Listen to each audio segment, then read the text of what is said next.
Now, Baltimore is especially fortunate because the O'Brien Fellowship has been on our mind for the better part of 2 years.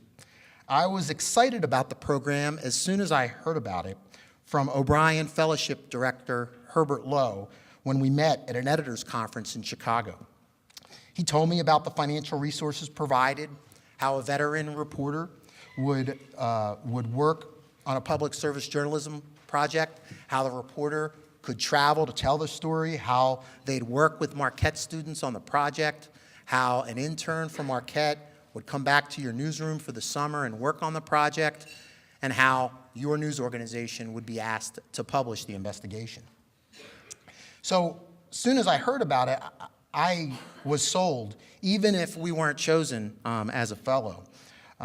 It was then that we in Baltimore made an even deeper commitment to finding new ways to invest in more public service journalism, whether or not we were fortunate enough to be chosen. Because public service journalism uncovers problems and provides the kinds of information that can help identify solutions.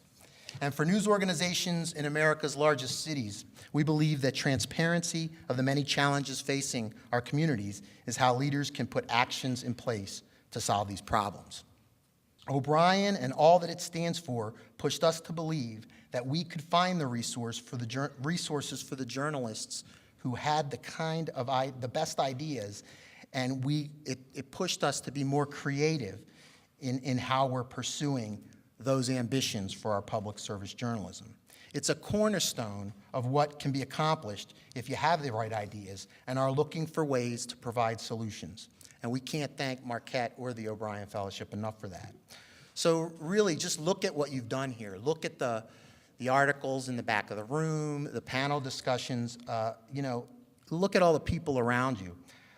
This is the talent and vision that has come from all of you as leaders. You're leaders in journalism, whether it be as donors, as students, as professors who are helping to lead our young journalists, as professional journalists who are focused on expanding your skills.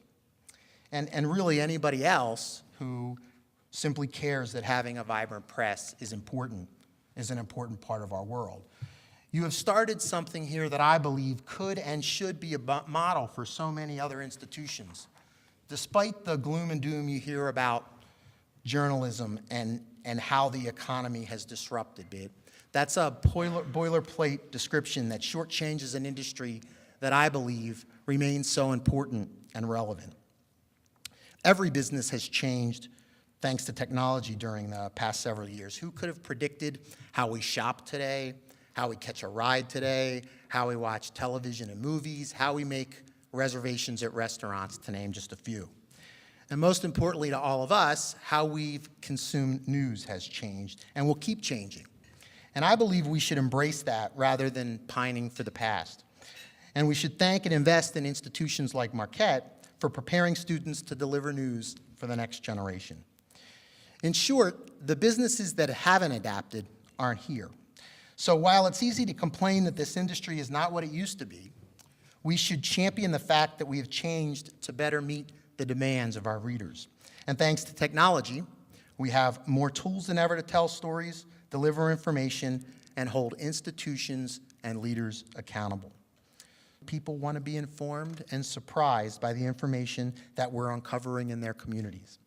People are looking to the O'Brien Fellowship to help continue to do that across the country. So we're so proud to be part of it in Baltimore. I promise you we will shout it on high. On behalf of the readers in Baltimore and the journalists there, as well as Pittsburgh and Milwaukee, thanks to the O'Brien Fellowship and Marquette for providing the kind of journalistic excellence and leadership that we need more of going forward. We're all fortunate to be a part of your growing world here. We'll do whatever we can to help it thrive even more.